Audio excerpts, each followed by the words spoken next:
লি আৰু পুৰোহিলৈ বাগদেৱীৰ বন্দনাৰ বাবে সাজু হৈছে তেজপুৰৰ বিভিন্ন বিদ্যালয়ৰ লগতে বিশিষ্ট মৃৎশিল্পীসকল।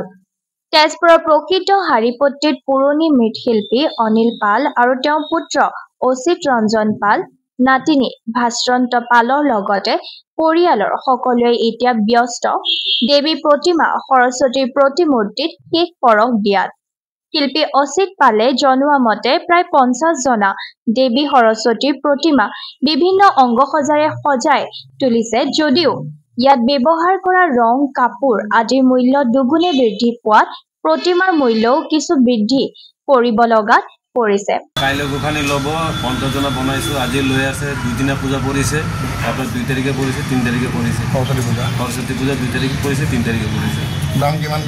দাম আপোনাৰ 1000 টকাৰ পৰা 5000 টকালৈকে আছে। আৰু কিমানখন বিদ্যালয়ত যাব আপোনালোকৰ পৰা? এইটো 10-12খন যাব আৰু বিদ্যালয়। বাকী প্ৰায় ঘৰৰ কাৰণে কৰিব আৰু ক্লাবৰ কাৰণে। কিমান বছৰ পৰা জড়িত হৈছে? এইটো আপোনাৰ বহুত আগৰ পৰাই ধৰক, এইটো ক'ব গ'লে এইটো 50 বছৰ ওপৰতেই হ'ল এইবিলাক কৰি আছে। আমালোকে কৰি আছোঁ, দেউতা কৰিছে, তাৰ দেউতা কৰিছে। নাম জগবন্ধু পাল, দেউতা অনিল পাল, আমাৰ নাম অচিত ৰঞ্জন পাল। গোটেই পৰিয়াল জড়িত আছে। বস্তুৰ যে দাম বাঢ়িছে, কি হৈছে?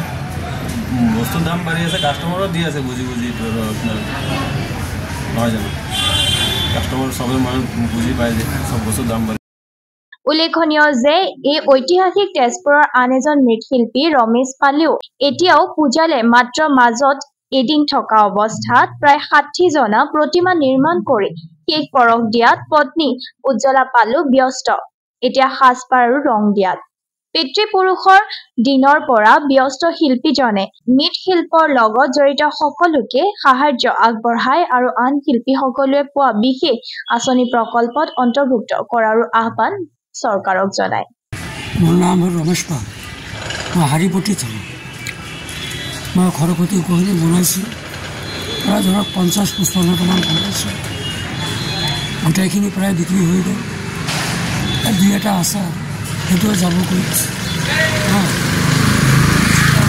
দাম বাঢ়িছে যে আগততো দাম বাঢ়িছে, সেইটো কৰি লাভ নাই। এনেই ঠিকেই আছে, আমাৰ হিচাপত চৰকাৰে আমাক কিবা এটা খাইছে দিব লাগে। আমি শিল্পী হিচাপত সাহায্য দিব, কিন্তু সেইটো বস্তু আমি পোৱা নাই।